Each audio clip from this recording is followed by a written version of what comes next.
Hey. Hey. Is Reggie not with you? No, he said he'd meet us here. What do you think they'll do, Jack? Before or after Alan Singer throws the book at us? Well, what if I just throw myself at him and beg for mercy? Oh, I don't know, Kendall. I think Alan's pretty burnt up about losing that murder trial. I'll tell you something. If I know Alan Singer, and I do, he's not going to be happy until all three of us are behind bars. Oh, you bet. I always have a plan. Hey, what's up? Where's the firing squad? Oh, they're making us wait. It makes them feel like they have an edge, you know? Nobody has an edge on me. I'm not ashamed for what I did for Bianca. And you too. What you did was against the law. What we all did was against the law. Nothing to be proud of. What I meant was, I'm ready to step up. But I'm not about to apologize for what I did. I'll do it again if she needed me. No, I feel the same way. Yeah, well, that being said, let's not forget the plan, shall we? I do all the talking, you two say nothing. And that means no volunteering information. That means no out-of-the-blue revelations. That means no trash talk from you. I want you to realize how serious this situation is. Now, do you follow me? So, what are you gonna do, Jack? Oh, good. You're here. Oh, good. You're here, too. So, you ready to deal? Whoa. Yeah, don't bother. That thing's been broken for over a year. I keep putting in requests for repair orders, but you know what the red tape's like here. Yes, the wheels of justice do grind. Mm-hmm. Which brings us to the business at hand. Mr. Montgomery, Miss Hart, Mr. Reginald Montgomery, are you represented by counsel? Yes, I represent them both. Have a seat. And yourself? Well, despite the old adage of having a fool for a client, yes, Alan. Okay. There's not much you do these days that surprises me anymore. Since we're here to discuss potential plea agreements, I need to be sure you each understand the gravity of the charges against you. Before you get started here, let's just have a little reminder. Reggie here's a minor. I don't expect you to be charging him as an adult. As long as we're handing out reminders, he's on probation, which compounds the seriousness of all the charges against him. It's quite a little laundry list. Possession of a handgun in violation of probation, a felony. Criminal trespass, a felony. Conspiracy, a felony. Hindering the prosecution, a felony. Abuse of a corpse, a misdemeanor. Tampering with evidence, a misdemeanor. How are your math skills, Reggie? 4 felonies and 2 misdemeanors. Very good. Miss Hart, the charges against you include the previously mentioned 4 felonies and 2 misdemeanors. I understand. I've barely scratched the surface. In addition, we'll charge you with perjury, burglary, theft by deception, and intimidation of witnesses, all felonies. Misdemeanor charges are false swearing, 2 counts of criminal trespass, and the ever-popular unsworn falsification to authorities. How are we doing, young Mr. Montgomery? Well, I lost track. I should hope so. As for you, Jack, your role in this primarily involves the theft and planting of the heroin, so let's start with possession of a controlled substance, which could easily get you 10 years. You know the other charges, all made worse because you're an officer of the court, which means upon your felony conviction, you'll be disbarred.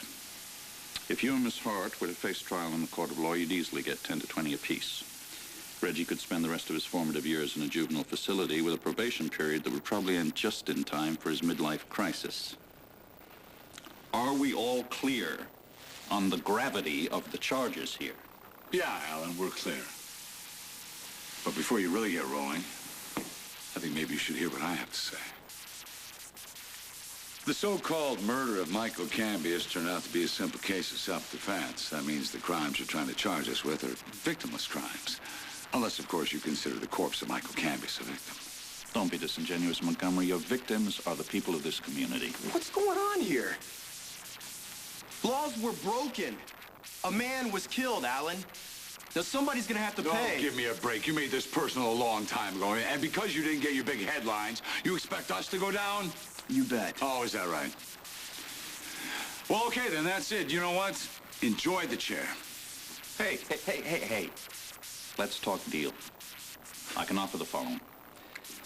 Kendall and Reggie plead out to felony conspiracy to obstruct justice. You plead to possession of a controlled substance and obstruction. We drop all the other charges. You each face 2 to 5, which means you're out in 18 months max. Well, I hope you weren't up all night with that one, because that's not even a real offer. It's more than fair. In fact, it's an offer you would have made yourself when you were in this office. Maybe. Except for one thing, there are mitigating circumstances. These two were trying to protect the sister and the cousin that they love. Bianca had been through so much. They were desperate to save her from any more trauma. Get to the counteroffer. They'll plead out to the misdemeanors. Probation and community service. No way. I can't No way. justify that. No way. Well, how the hell do you justify prison time? To teach a lesson, Jack. This is a high-profile case, Jack. The world is watching. At least our little corner of the world. I let you guys walk. I send the message that you can get away with anything short of murder. I'm waiting, Counselor. Take the offer. All right, Mr. Singer, let's try it this way. They plead out to the misdemeanors, probation and community service. And I'll plead guilty to the felony charges. You get to throw the book at me. What? I'll serve whatever time a judge deems appropriate. Dad, no. No, Jack, you can't do this. And you can appoint my boy Justin here to the disciplinary board that disbars me. That ought to give him his pound of flesh.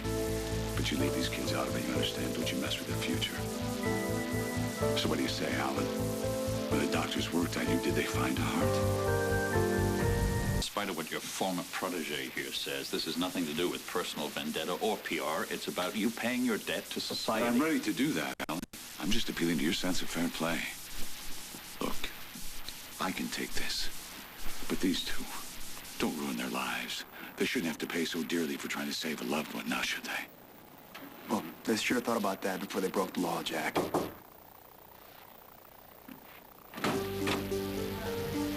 Hello, Alan. Mr. Montgomery. Peter, glad to see you. You must be the acting DA. I'm Peter Edgemont. How you doing? Justin, Peter is special assistant to the governor. What brings you here, Peter? The governor has followed this case very closely. He is especially interested now that the truth has come out, and he has sent me down here with some recommendations on how to proceed. Well, you can assure Governor Brooks we've got it handled. The state's just accepted Jackson Montgomery's offer to plead guilty to all charges. Alan, everyone knows you have your eye on the Attorney General's office, and frankly, Governor Brooks would like to see your name on the ballot. And my platform is that I'm tough on crime. There's a perception that this office has royally screwed up this case. In other words, you come down on us with both boots, it's going to look like sour grapes. The public recognizes the scapegoat when they see one. Do I have that about right, Peter? The people have spoken, Alan. The governor is watching to see if you hear their voice. Just consider that when you're in these negotiations.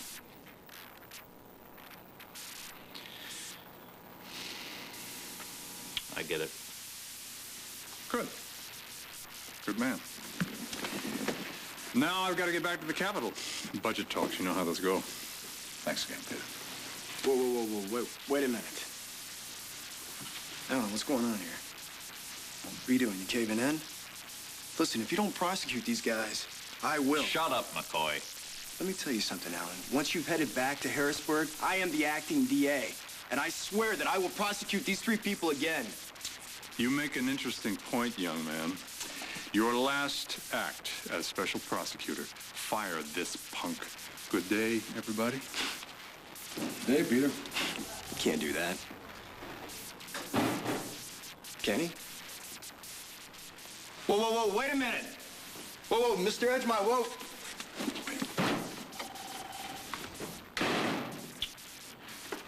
Plead your clients out to the misdemeanors. I'll recommend probation and community service. So what about Jack? Jack, too. Though I don't think I can do anything about the disbarment. No, probably not.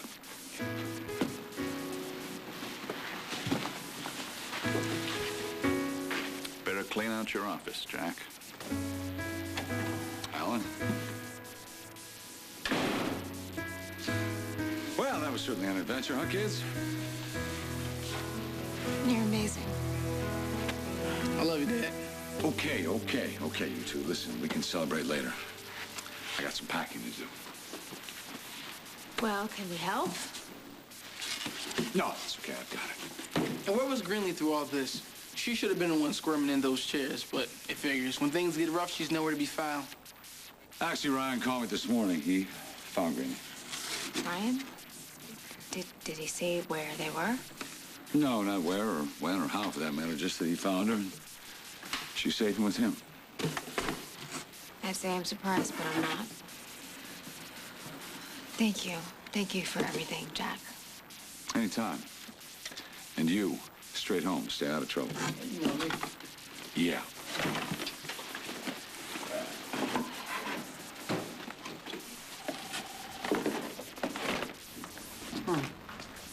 Ryan and Greenlee? Man, I thought he was on our side. Just goes to prove my point. I was right. They were in this together all along. Now they're off somewhere, living it up. Well,